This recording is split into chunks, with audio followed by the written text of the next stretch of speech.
Whatever you're going through, it's going to be okay.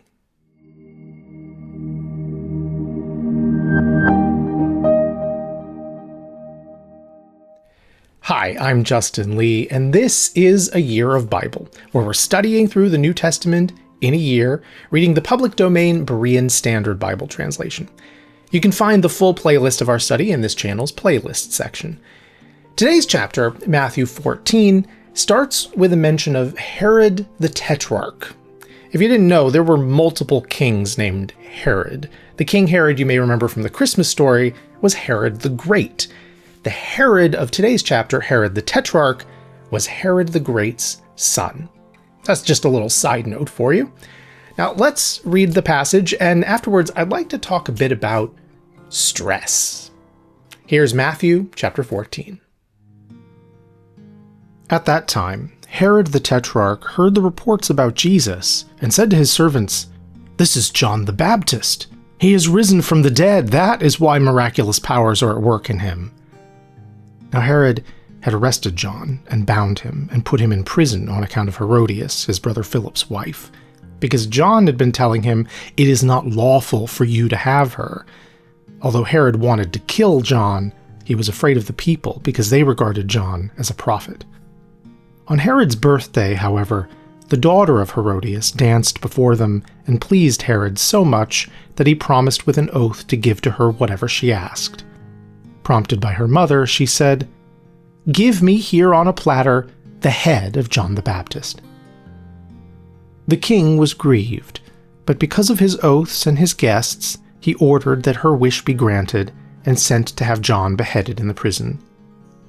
John's head was brought in on a platter and presented to the girl, who carried it to her mother. Then John's disciples came and took his body and buried it, and they went and informed Jesus. When Jesus heard about John, he withdrew by boat privately to a solitary place. But the crowds found out about it and followed him on foot from the towns. When he stepped ashore and saw a large crowd, he had compassion on them and healed their sick. When evening came, the disciples came to him and said, "This is a desolate place, and the hour is already late. Dismiss the crowds so they can go to the villages and buy themselves some food." "They do not need to go away," Jesus replied. "You give them something to eat." "We have here only 5 loaves of bread and 2 fish," they answered. "Bring them here to me," Jesus said. And he directed the crowds to sit down on the grass. Taking the 5 loaves and the 2 fish, and looking up to heaven, he spoke a blessing. Then he broke the loaves and gave them to the disciples, and the disciples gave them to the people. They all ate and were satisfied, and the disciples picked up 12 basketfuls of broken pieces that were left over. About 5,000 men were fed, besides women and children. Immediately Jesus made the disciples get into the boat and go on ahead of him to the other side while he dismissed the crowds. After he had dismissed them, he went up on the mountain by himself to pray. When evening came, he was there alone, but the boat was already far from land, buffeted by the waves because the wind was against it. During the 4th watch of the night, Jesus went out to them, walking on the sea. When the disciples saw him walking on the sea, they were terrified. "It's a ghost," they said, and cried out in fear. But Jesus spoke up at once. "Take courage, it is I. Do not be afraid." "Lord, if it is you," Peter replied, "command me to come to you on the water." "Come," said Jesus. Then Peter got down out of the boat, walked on the water, and came toward Jesus. But when he saw the strength of the wind, he was afraid, and beginning to sink, cried out, "Lord, save me!" Immediately Jesus reached out his hand and took hold of Peter. "You of little faith," he said, "why did you doubt?" And when they had climbed back into the boat, the wind died down. Then those who were in the boat worshipped him, saying, "Truly you are the Son of God." When they had crossed over, they landed at Gennesaret. And when the men of that place recognized Jesus, they They sent word to all the surrounding region. People brought all the sick to him and begged him just to let them touch the fringe of his cloak. And all who touched him were healed.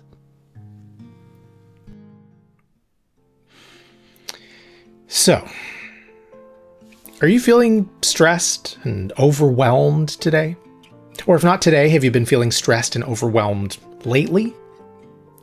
For me, today's passage speaks directly to that in some more obvious and some less obvious ways. So let's start with one of the most famous parts of today's chapter, the story of Jesus walking on water. Mark and John tell this story as well, and no wonder, because it clearly shocked and amazed the disciples. I'd be telling everyone about it too. But only Matthew gives us the additional details here about Peter wanting to walk out to Jesus and then succumbing to his own fears and doubts. Maybe that wasn't a story Peter wanted to spread around a lot. It's a powerful and memorable story, though, and it hits on many of the same points as the story we read in Matthew 8 about Jesus calming the storm. Remember that one? The disciples seemingly had enough faith in Jesus to believe that he could do something to save them from the storm, but they didn't quite have enough faith to just trust the path he'd put them on to begin with. And likewise, in this story, Peter must have had a tremendous amount of faith in Jesus to step out of that boat and try to walk to him, just imagine. And he has enough faith to know that Jesus will save him when he begins to sink. But his faith is shaken when he looks around at all the dangers around him, the wind and the waves. And maybe you can relate to this. Stepping out in faith, knowing God is in control, but then you start looking at what's happening around you, and you get nervous. You start to doubt. I mean, it sure doesn't look like God is in control.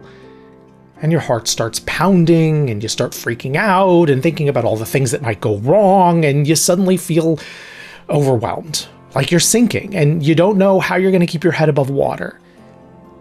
This is Peter. And he cries out in terror, and of course Jesus saves him. And then Jesus says something very similar here to what he said in Matthew 8. In Matthew 8, he says to the disciples, "You of little faith, why are you so afraid?"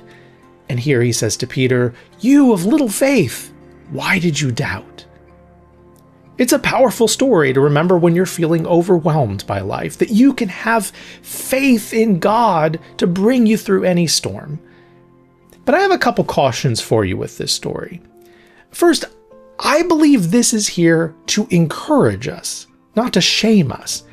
When Jesus asks, "Why are you so afraid and why did you doubt?" I don't think he's trying to make Peter or the disciples or any of us feel guilty for having doubts or for feeling overwhelmed or for not having as much faith as we wish we had. That doesn't seem like Jesus' style. He's not generally a guilt tripper.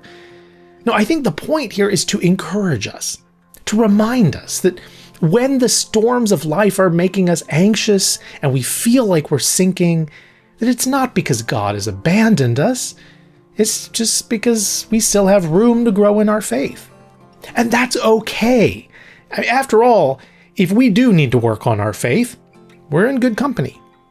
Peter was one of Jesus' most important disciples. He was physically present for all those miracles, and he was the one Jesus would later say he would build his church on.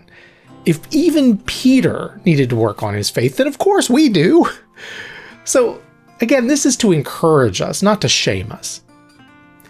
But also, I think it's important to realize that feeling overwhelmed doesn't necessarily mean you're lacking faith at all. Because even if you have mountains of faith, that still doesn't mean that you're never going to feel stressed or overwhelmed. Why am I so sure about that? Because I know that Jesus had faith, and I'm pretty sure Jesus still sometimes felt overwhelmed. There's a line earlier in this chapter that just hits me like a gut punch every time I read it.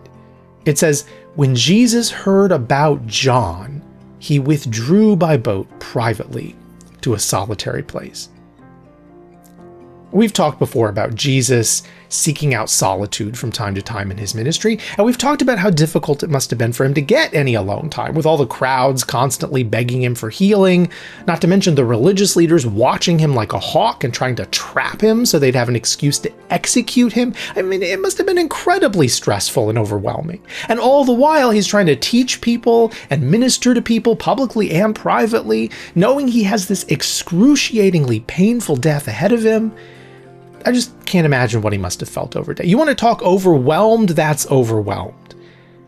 So with all that constant stress and exhaustion, what must it have been like to get the news that John the Baptist, his ally who'd been there from the beginning of his ministry, before the disciples, the one who'd understood his importance in a way that even his disciples were still struggling to understand, that John the Baptist had been so brutally murdered? John the Baptist had been maybe the closest thing that Jesus had to a peer in his work. Peers are important in times of stress. They can help you feel less overwhelmed. When you're a student struggling in class, it helps to talk to other students and know that they're struggling too. In your job, maybe you sometimes blow off steam with other people who are also in the same position or report to the same difficult boss. Or if you are the boss, maybe you find it helpful sometimes to talk to other bosses at the same level and hear how they're handling things. Parents join parents groups, addicts join addicts groups, ministers seek counsel from other ministers. But who are your peers when you're the Son of God? The disciples weren't on his level, they were his students. He couldn't join a group chat with other saviors of the world. He was the only one. He could pray, of course. And I believe that he had incredible faith. But I do wonder if he wasn't often overwhelmed and lonely as a human, without other people to connect with on his level. And of course, John wasn't on his level either. John said so himself. He was unworthy to even carry Jesus' sandals. But it seems to me, at least, that John was maybe the closest thing Jesus had to a human peer, a prophet on a mission, calling people to repent, someone who understood at least some of who Jesus was. And now the news comes to Jesus that even John is dead, murdered for stupid, senseless reasons. And the passage says, when Jesus heard about John, he withdrew by boat privately to a solitary place. I wonder what was going through his head. I wonder, did he cry? Did he yell? Was he tempted at all to give up this whole endeavor? Of course, whatever he may have felt, we know that he soon had to swallow it again because the crowds wouldn't leave him alone. He was right back to caring for their needs again as soon as he stepped ashore. Have you ever felt like that? Are you ever the one who has to swallow your own pain and sorrow and stress to take care of everybody else? You ever find yourself thinking, boy, no one has any idea how overwhelming it is to take care of all these other people and how often I neglect myself to do it? Well, someone has an idea. Because not only does he know all the things you keep hidden from those around you, he also knows firsthand what it's like. He's been there.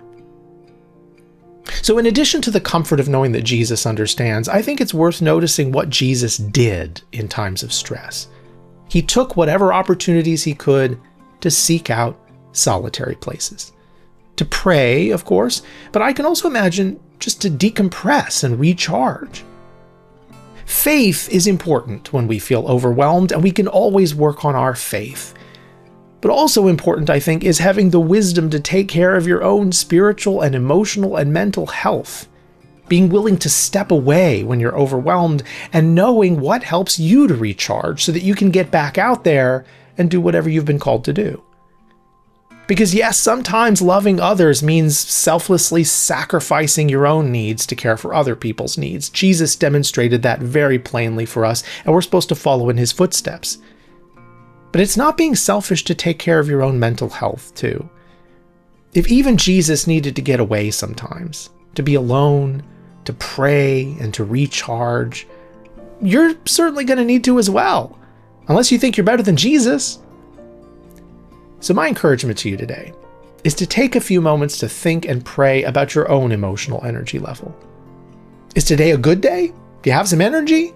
then think how God wants you to use it. Who can you serve today? Who do you know who's going through a tough time and could use a friend? How can you be a peer and a friend and a servant to them, even if they didn't ask you to be? You might be surprised at how often, even when you're having a bad day, just being that servant can end up recharging you spiritually as well. But if, right now, you are just feeling overwhelmed, consider what you can do today to prioritize that recharging. Go for a walk or a run. Go to the gym. Call a friend. Go into a quiet room, turn the lights down, put on some meditative music, and pray. Take care of yourself. Not to be selfish, but to follow Jesus' example, resting and recuperating as needed whenever you get the chance. Because when you step off that boat back onto the shore with all those needy people again, you'll need that energy to get back to serving with all your heart.